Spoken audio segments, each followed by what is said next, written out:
شروع اللہ کے بابرکت نام سے جو بڑا مہربان نہایت رحم والا ہے۔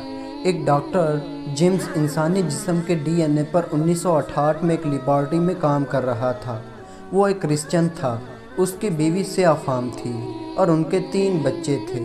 اس کے پڑوس میں ایک مسلم فیملی رہتی تھی۔ ڈاکٹر جیمز کی بیوی کا مسلم گھرانے میں آنا جانا رہتا تھا۔ مسلمان عورت کا مرد اسی دوران فوت ہو جاتا ہے، اس لیے وہ عورت شوہر کے انتقال کے بعد عدت میں بیٹھ جاتی ہے۔ ڈاکٹر جیمز کی بیوی اپنے شوہر سے مسلمان عورت کی عدت کا ذکر اکثر گھر میں کرتی رہتی تھی کہ یہ کیسا مذہب ہے جو عورت کو 4 ماہ 10 دن تک گھر میں قید کر رکھے۔ ڈاکٹر جیمز کو سائنسی تحقیق کا شوق ہوا۔ اس نے مسلم عورتوں کی عدت کے دورانیے کی تحقیق اسلامی مطالعہ پر کی اور اس دوران ان کے جسم میں ڈی این اے پر ریسرچ شروع کیے۔ جوں وہ تحقیق کرتا گیا، اللہ پاک اس ڈاکٹر کے عقل کے پردے کھولتا گیا۔ وہ اس نتیجے پر پہنچا کہ مسلم عورتیں دوسرے مذاہب کی عورتوں سے عدت کی وجہ سے بھی پاک باز رہتی ہیں۔ وجہ یہ کہ ایک مرد کا ڈی این اے عورت کے جسم میں 4 ماہ 10 دن تک موجود رہتا ہے۔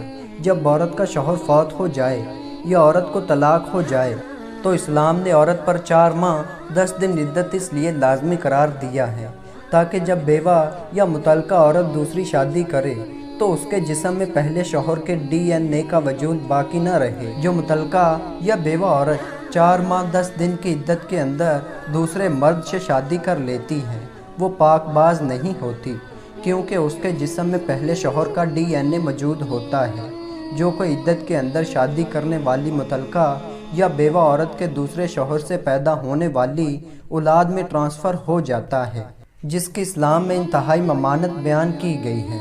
یہ ریسرچ کرتے کرتے ڈاکٹر جیمز نے اپنی بیوی اور 3 بچوں کے ڈی این اے سیمپل اپنی لیب میں چیک کیے تو اس کی بیوی کے جسم میں 4 مختلف لوگوں کے سیمپل پائے گئے اور ان کے بچوں میں سے سوائے ایک بیٹے کے باقی 2 بچوں میں ڈاکٹر جیمز کے علاوہ 2 اور لوگوں کے ڈی این اے سیمپل نکل آئے۔ ڈاکٹر جیمز نے اپنے ایک بیٹا جس میں فقط ڈاکٹر اور اس کی بیوی کا ڈی این اے پایا گیا تھا اس کو اپنے پاس رکھا اور بیوی کے ساتھ 2 بچوں کو چھوڑ کر مسلمان ہو گیا اور کینیڈا جا کر ایک مسلم عورت سے شادی کر لی۔ ڈاکٹر جیمز عیسائی مذہب چھوڑ کر اسلام کے دائرہ میں داخل ہو گیا اور اپنا نام ڈاکٹر جان رکھ لیا۔ اس نے اپنے اس ریسرچ کو کینیڈا کے ایک اخبار میں اپنی رپورٹوں کے ساتھ شائع کروایا تو ڈاکٹر جان کے حلقہ احباب میں سے کافی سارے لوگوں نے اسلام قبول کر لیا۔ یورپ میں ڈی این اے پر سائنسی تحقیق 1960 کے اشرا میں شروع کی گئی تھی، جبکہ مذہب اسلام میں صدیوں پہلے عدت کی بنا پر انسانی ڈی این اے کی طرف اشارہ دیا گیا ہے۔